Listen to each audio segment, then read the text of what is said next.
Well, my name is Olivia du Monceau and I'm the exhibition designer for April Ashley. My background is more theatre, so I do set and costume for theatre. And I suppose I might have taken a bit more of a theatrical approach when designing this exhibition. The very first idea, when we first came and visited the space, was from down in the atrium. You could almost see the top of the door over here. And there are these really beautiful pictures that Ken Walker had taken of April.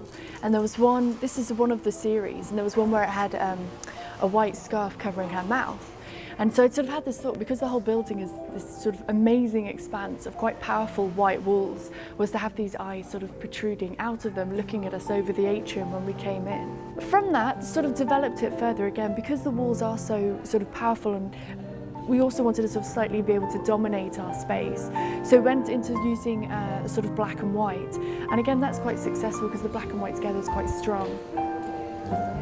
The exhibition is still being set up. Tonight's the opening. What was, when designing it, what was quite exciting was created a kind of virtual 3D model of the entire exhibition space. And so what that meant was I could build everything from the ceilings, the pillars, the balconies, and you get a sort of feeling of what your different views would be from approaching it. And again, that was one of our sort of early ideas, was to create, to put in sort of very large images of April. So from this view, we've got sort of April looking very glamorous in a sort of contemporary.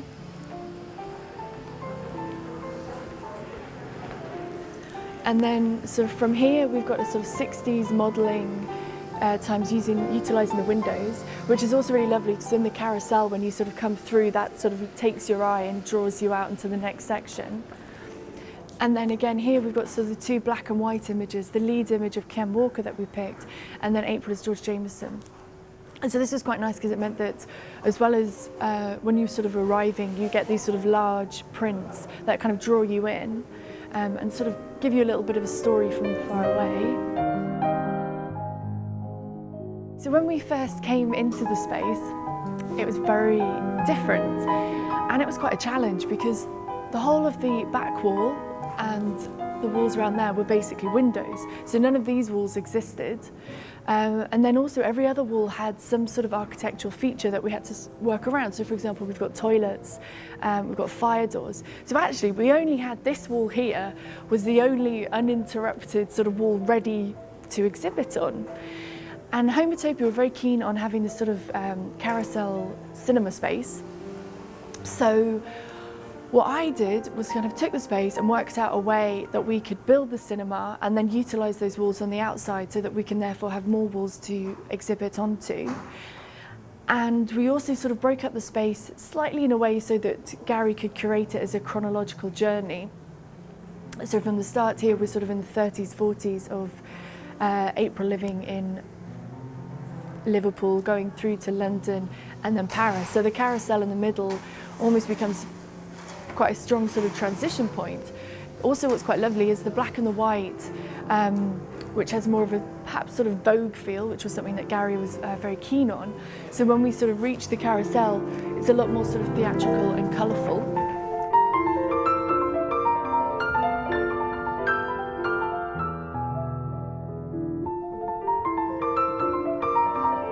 It was quite interesting as well with designing this project. My sort of deadlines to design the space, the walls, was March, but the actual content wasn't really going to be ready until sort of June, July. But the one thing that we did sort of know was the carousel, and that was an existing club in Paris from the 1950s. And so that was something I was able to start quite early on. And so my sort of points of research was got loads of books from the time, and each might maybe found in a sort of in a massive book, 1 or 2 pages, that would be perfect. But what was quite hard is that most photos tend to focus on, for example, the performers. So you'll get a bit of curtain, maybe a bit of background, and maybe a snippet of floor. But to get the sort of ambience of the place is quite difficult because it's not really documented in the same way. And then we found some footage from a documentary called Europe by Night that visited a number of places around the late 50s. And one of them was the Carousel, and they're playing that film in the Carousel, which was amazing. So that was really exciting. So the first footage I found of that was about a minute long, and from that I sort of rebuilt, first of all, the club in total. So from seeing rows of people sat down, I was able to establish, okay, that's probably about this size. And that was amazing because it was in colour.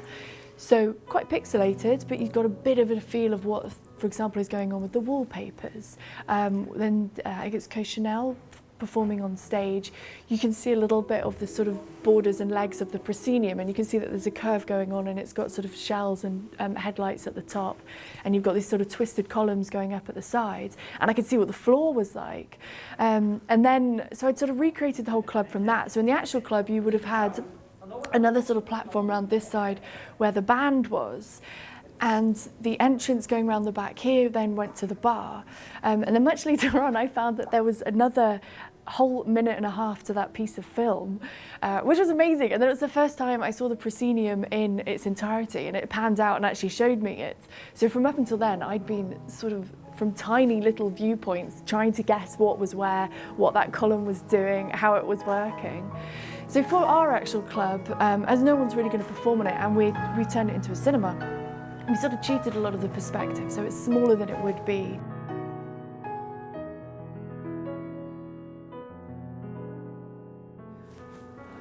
This wall here, Gary was really taken with one of the carousel flyers, which is actually in one of the display cases as well. So we sort of built that up, or blown that up onto the wall as the entrance into the carousel. Also, Gary was quite keen on it and wanted, with the wallpaper in the carousel, for that to sort of tie in, which initially, because the whole carousel is sort of red, was slightly worried about the pink clashing. But so the wallpaper has had a bit of an artistic license. The original wallpaper would have been a bit more Tropicana, it's sort of like limes, oranges, yellows. So we sort of found a way of getting the pink as a bit of a sort of dusky sunset in there, and adding a few of the chess piece horses, just to sort of tie the two pieces together, which is quite nice. And actually the result of that worked really well, because the wallpaper has a really lovely relationship to the Ben Uden painting. And certainly when you're in the carousel and the doorway sort of frames that, that's really beautiful.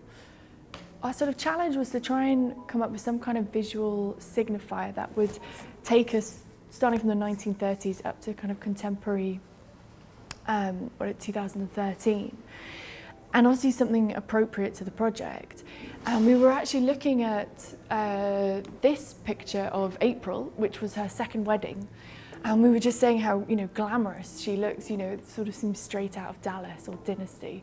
And so we sort of, it seemed very simple to use her sort of iconic glamour and the way that she captured every sort of era as a way of pulling us through the ages. So, I mean, for example, here we're immediately taken to sort of 1950s through our sort of clothes and hair and makeup.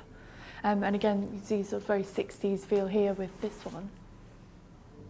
It's really exciting, the sort of conversations that we had back in Christmas, early ideas, you know, showing we could maybe do a wall like this, create a curved wall so that it mirrors the rest of the space.